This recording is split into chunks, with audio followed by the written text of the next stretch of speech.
Hi, everybody. We're sitting here. We're Facebook Live, me and my dolly, $14 dolly, and we're waiting for Lindsay Glazer. So come on in and let's all chat.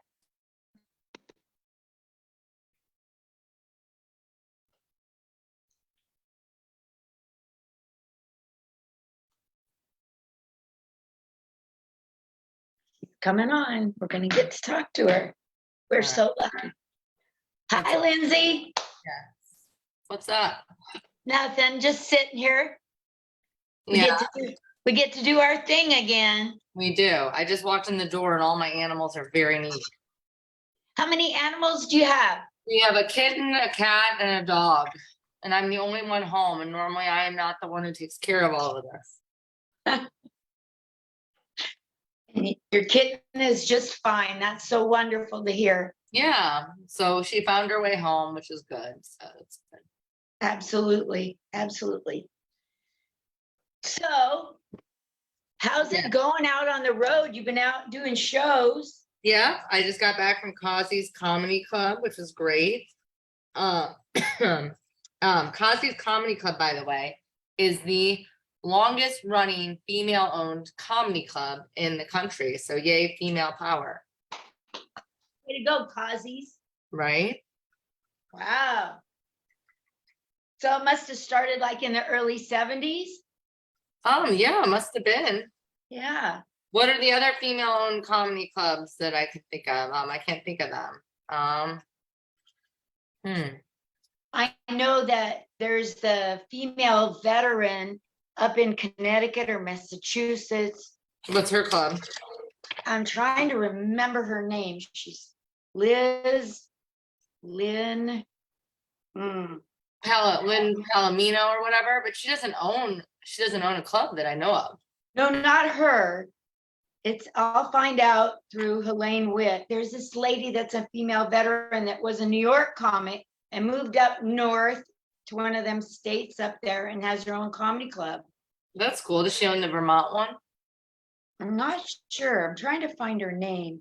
It starts with an L. Lynn. Don't know. I don't know.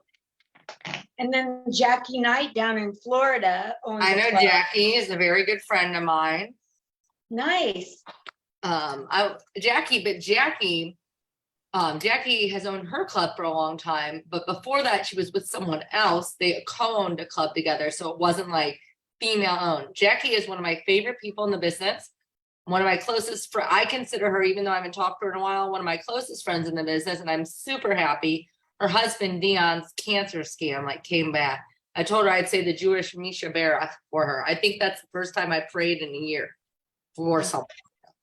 Yeah, not like super religious, just like culturally Jewish. But I was like, I love Jackie. I'm gonna do whatever. And my daughter and I sang it. We did the whole thing. We lit candles. Oh, that's so cool. Jackie gives a lot of young comics opportunities. She's hilarious. She's still beautiful. I once hugged Jackie when I was like real early on. I was featuring real early on, and I came home and my husband was like, "Were you at a strip club?" And I'm like, "No, why? What are you talking about?" And he's like, "There's glitter all over you." It was from Jackie's makeup from hugging me. Oh my gosh. Yeah. Jackie is great. Kazi's was great. Kazi's was so great, in fact, I think I might actually take my album there. Oh, how cool is that? Yeah. Where is Kazi's again? Newport News. Yeah. Did you see a lot of military? Lots of military.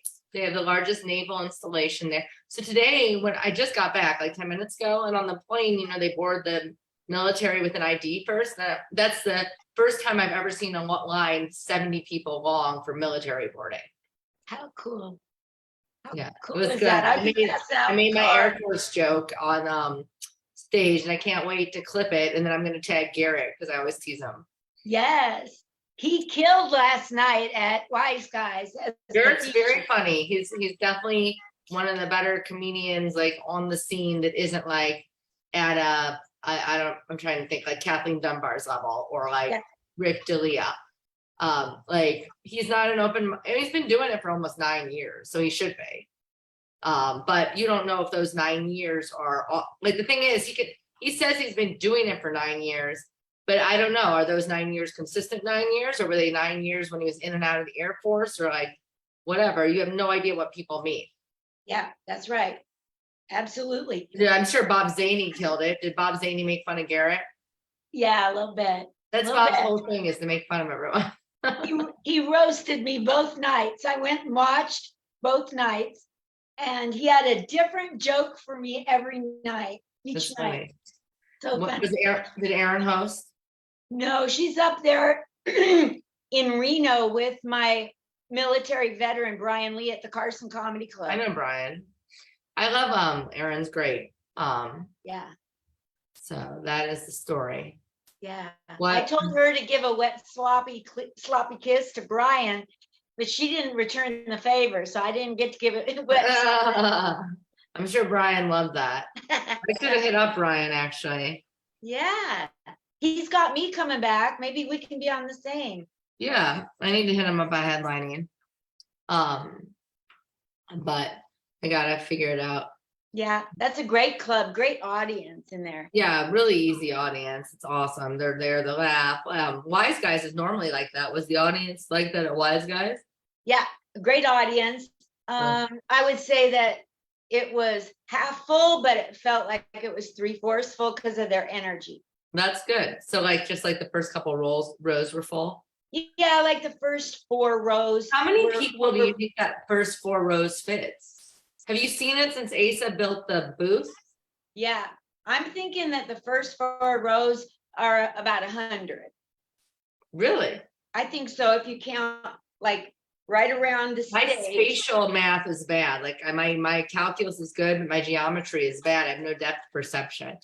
You think the first 4 rows is only 100 people? Yeah, I think so. If you count the whole way around the Asa told me if you sell out the club, it's 150. But if you push it, only 150 people. But if you pushed it, they could put 200 in there right up to the fire hazard, but it'd be tight. Wow. It's too bad it's not at 250, so it could really have more potential like LA Comedy Club, of course. Yeah, when we get close, well, they have enough potential because they have that. They can create that club as a base for people wanting to do a run who can then go over to Salt Lake. And they can go to Reno too to do Laugh Factory or whatever. Also, you could actually do Wise Guys and do the Strat if they book the same thing, because the nice part about Vegas is none of the clubs care if you do the other clubs next week, because everyone knows you're pulling from different audiences. You can't do that in Indianapolis where you're pulling from the same audience. But here, the only thing is Harry Basil says at the Laugh Factory, you can't headline the Laugh Factory and then go do the dirty for free. And he's right. You can't be on the marquee at the Laugh Factory. You shouldn't be doing a free show at 12:30 because people are paying to come see you. But other than that, everyone, even the seller, you can do any show at any time, because Vegas is different. We're not pulling from locals. Now, I guess if there was a club in Summerlin, it'd be different. Wise Guys has a little more local because of the art district part. But other than that, it's a great place to be in terms of that. Yeah. Last night, TC Morgan, he's still on a high about his roast thing. And I said, I was supposed to help judge that. And I was busy trying to find my daughter's kitten, but I wrote a joke and I said that TC Morgan looks like if a low T diagnosis was a person. So we should tag him in this. I'm glad. Okay. So did the roast battle go well with a lot of people? Was it funny? Yeah, everybody's talking about it. And evidently Keith Stubbs came and sat through the whole thing. Really? And he's going to let TC take it on up to Provo or wherever that is. That's great. Yeah. How many people showed up to the roast battle? Oh, like it was packed. I don't know the numbers. Like more than 100? Yeah. Really? And like real audiences, not just comics? Yeah, there was a lot of comics, but like I know I found a family of 13 that wanted to go. Who won? They wanted to go to the roast battle. Did anyone participate who wasn't like a normal comic? I don't know about that. Who won the comic battle? I can't remember. That's funny. And then I'm not really a roaster. In fact, my feelings would get hurt. You know, like I would like, oh my God, that could make somebody want to kill themselves. That's the kind of person I am. But he has a spot each time. He's going to have a spot for two people to give compliments to each other. Funny. A compliment battle. Yeah, they do that. I like roast battle as a form of writing, like to trick your brain to write a different way.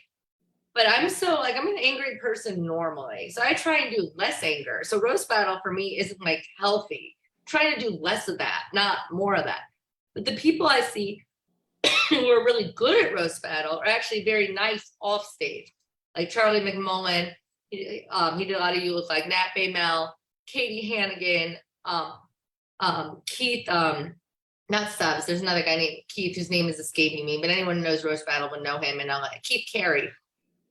Those guys, although Earl Skakel, who I also know, told me that a lot of times people start out nice and they do roast battle, and then they become meaner and meaner because all you're doing is just being mean over and over again. It's a muscle like anything else. But I've seen roast battle help a lot of people off stage, like internalize their feeling and then just like get it all out on stage. Yeah. It's a good form of therapy for some people. I think the only thing that a roast battle would be good for with somebody like me is that it would help me to exercise the muscle of slapping back to the audience if they get out of line. You know, like you have. Yeah, like heckling. Was there a fight at roast battle? I saw some things going on, like a fist fight of some sort. We don't know. You were there? I didn't go. Okay. I couldn't because first of all, I don't want to catch COVID before my trip. And so I went out last night and the night before, and now my throat's all dry. And so I'm hoping. But yeah, I didn't want to waste going out at the roast battle when I was going to come home depressed to what people are saying to each other. They love that stuff. Well, that's great. It must have turned out well enough that he sold. I'm curious to how TC promoted. I know. He had a lot of people just talking it up for one thing, but I don't think he went to the media. I don't think he paid for advertisement. I don't think so. I think it was like word of mouth. It's pretty cool. So I'm glad he's on the board. I know that TC's on the board of a couple of theaters. And he's also an actor, so that's probably a part of it too. Yeah. I'll have to ask him. I did a roast one time on Zoom, and the only reason I agreed to it is we were roasting Nurse Ratched from One Flew Over the Cuckoo's Nest. And that bitch deserves it. That's funny. Yeah, I agree. That bitch deserves it. I love One Flew Over the Cuckoo's Nest. It was filmed in Oregon. Was it? In Salem at Damish Hospital. I was explaining to my daughter that she was going to Salem in Maine. And I was like, be careful. Don't let them burn you. You think you're a witch. She's like, Mommy, they're going to burn me. She got like scared. So that is the story. This is my kitten. Hi, kitten. Oh, that's really mine. My daughter's stressed kitten that I'm babysitting until she gets back. I'm so glad the cat is a kitten. You want to know how we got her back? It's a true story. So my ex-husband has a friend who works at Animal Kingdom. Like she's the zoology expert or whatever at Animal Kingdom for like, I think she works in reptiles now, but she's worked for a lot of different places. She actually taught me, like I'm scared of snakes. She taught me not to pass that fear on to my daughter. And she told me to get some traps, put out fried chicken, stuff with my scent on it. And she goes, it would really be helpful if it was like your dirty underwear. And I was like, what? She goes, or your smelly shoes.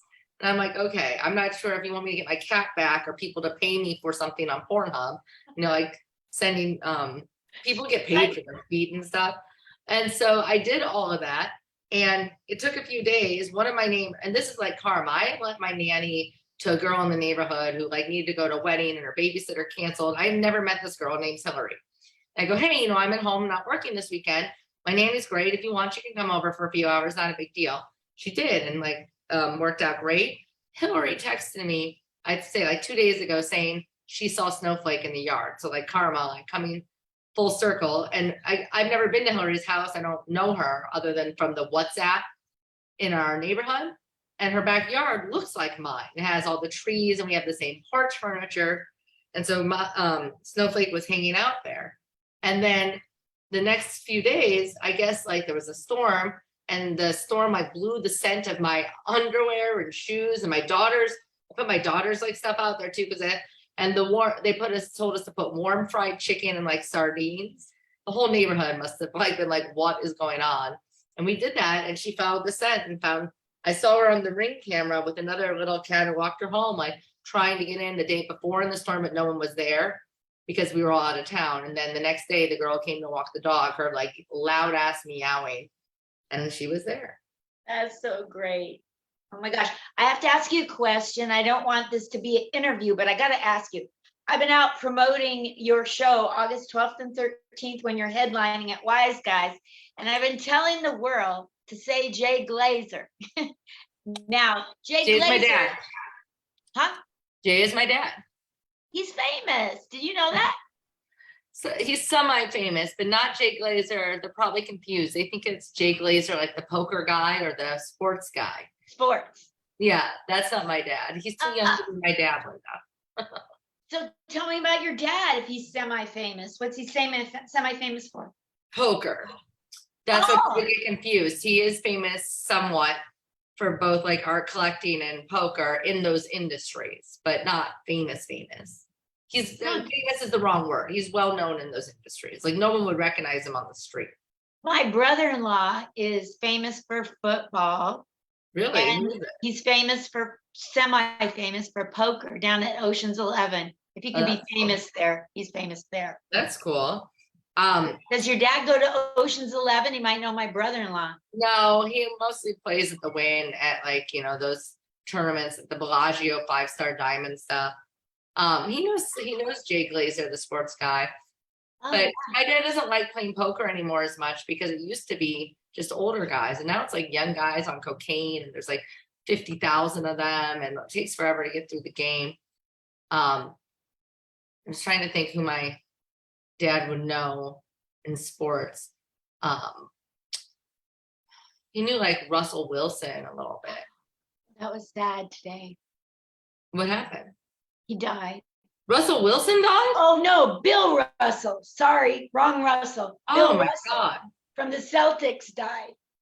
Russell Wilson's a football player. Yeah. Man, scary. I got my wires crossed. Sorry. Yeah. Russell Wilson, he's from like the Seahawks. Yeah, for sure. I like him. He's hot. So is the coach. I love the coach at the Who's their coach? I don't know, Pete Carroll. He's so Pete cute. Carroll. He's That's like hilarious. You should actually talk about that on stage because people hate Pete Carroll. You should talk about how you don't get it. He's so, and then just talk about how hot you think he is. Okay, I'll do that. My dad knows Pete Carroll. Like I don't know him, but like we've had boxes at the Seahawk games forever since I was like little. That's how I ended up going to the Super Bowl like 6 times because like they do it like as a lottery. And so we would go there. I actually, do you ever watch the Bleacher Report? Yes. One of my favorite Bleacher Reports is Marshawn Lynch interviewing people without his helmet and going, what do you think of Marshawn Lynch? And they're like, he's fat and he can't run. And they don't know it's him. It's so funny. He's like, I agree. He is fat and he's kind of a hack. He's just very funny. He's got a great sense of humor. All right, listen, we did over. One last thing. Go ahead. Do you remember the football player Harrington out of University of Oregon that went to the NFL? No. Quarterback.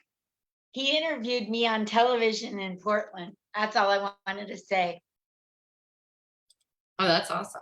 Because when he left football and started interviewing, he interviewed me. It was like, oh, this is crazy. Okay, bye. Wait, bye, honey. I'll talk to you tomorrow. Bye. Love you. Bye. Bye.